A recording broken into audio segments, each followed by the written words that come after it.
crafty peeps, it's your girl Mika and welcome to my video in the year of cheer hop. Now I hope you all make sure that you look down in the description bar and you go and watch every video from all the talented ladies in our group.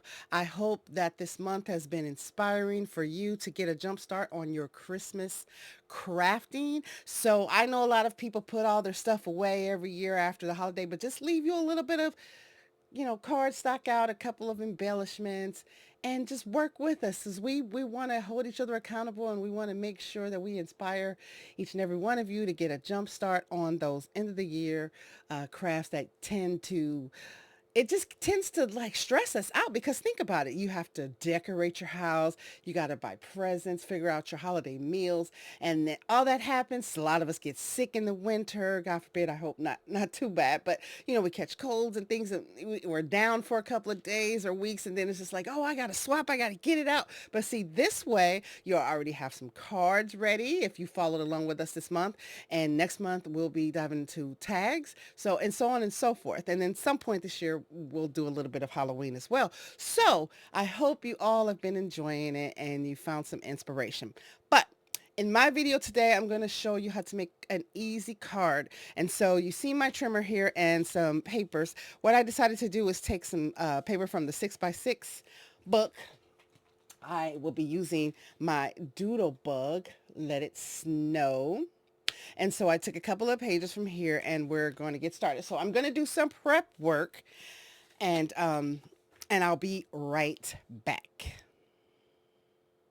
Okay, we are back and I think I need to pull this down a little bit, but you can see what I'm working with. So I cut some of those papers down to 1/4 inch strips. You see where we're going here with this?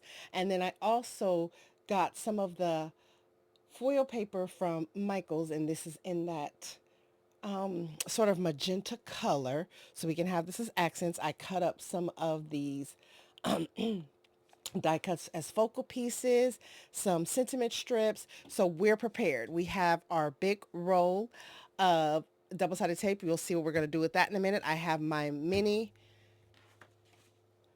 scoreboard. So let me get into what these papers are. So these are 4x5.25 because these will be the layering mat, what we will be using to put our strips on. We have two different types of card bases. So this will be the top folding one. And so this is cut at 4.25 by 11. And these, it's a traditional A2 cards, which are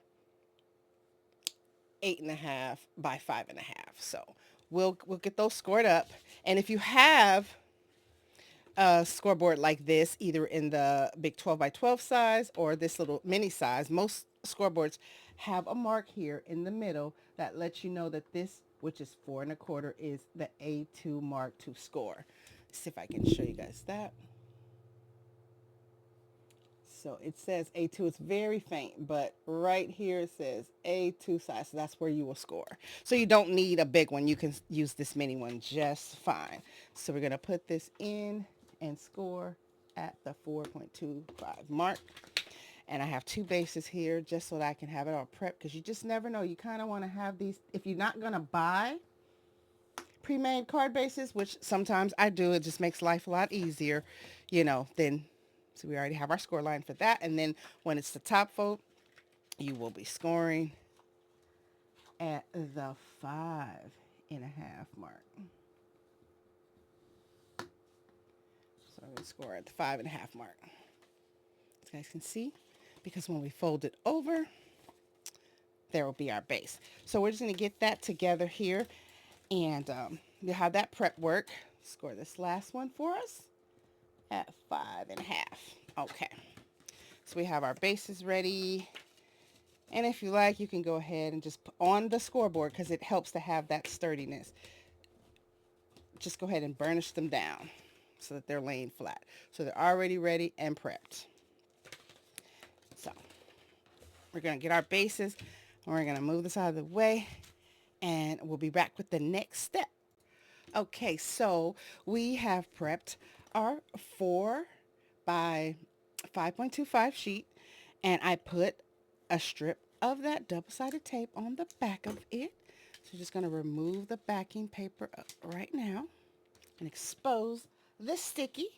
And we have our layout here. So we're just going to start placing our strips, our 1/4 inch strips. And if you have one of those strip dies, which I do have from scrapbook.com or any other brand, you can use that to make this easier. I just happen to cut these by hand because I have my trimmer out. So we're going to start on the corner and we're going to start at an angle. And let's see. We're just going to start placing. If you don't think ahead of time like me, then that's what will happen. But I hope you guys are enjoying your Sunday. And you want to get it up close to the next one so there won't be any gaps. And you just start placing your strips. So that's what we're going to do. We're going to start placing our strips, And you want to follow the pattern that you started so it'll all look uniform when you're done. So, and you can also make your strips bigger. I just wanted to do 1/4 inch strips because this is a 6x6 paper pad that I used. And I hope you see where we're going with that. So I forgot I'm on the next one. I went to my niece's party yesterday and I had a great time. So I'm up early getting this video done for you all. So we have that, and then we're going to bring in some pink.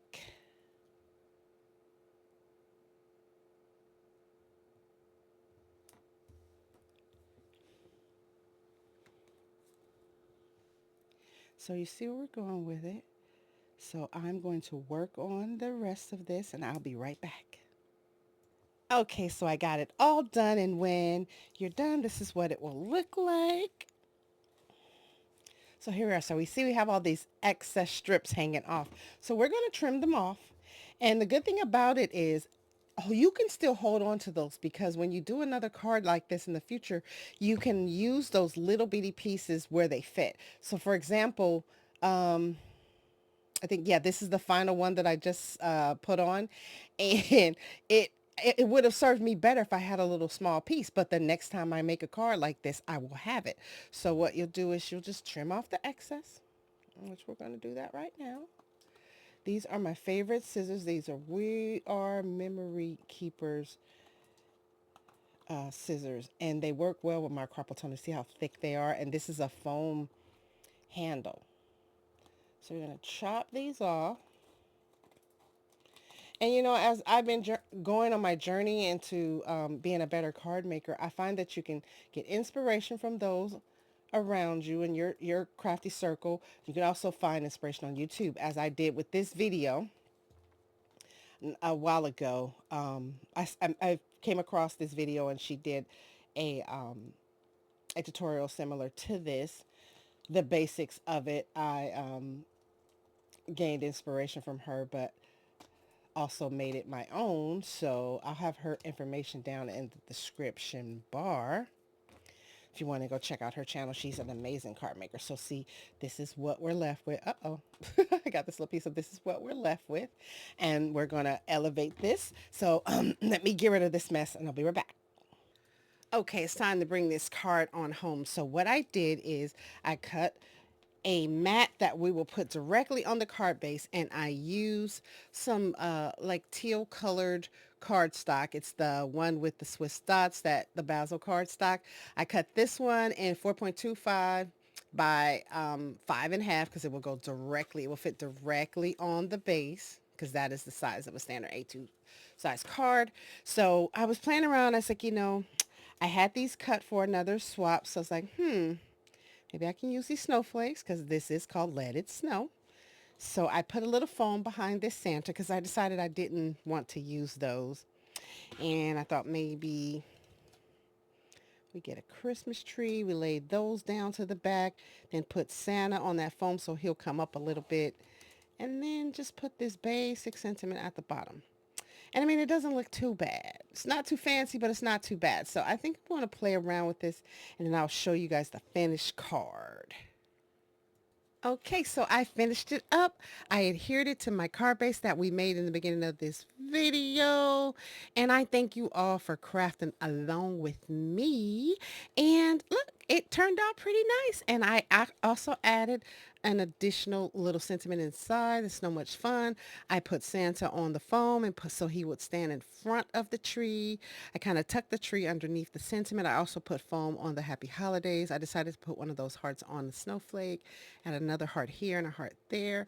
And I mean, it's a busy card, but it's beautiful. It almost reminds me of an ugly sweater, but I love it. I love the way it turned out. But you can make this project your own. And I hope if you do, follow along with us that you are using the hashtag Year of Cheer 25 on Instagram so that we can check out your projects. And thank you so much for tuning in. Have a blessed Sunday, and I'll catch you next time. Peace.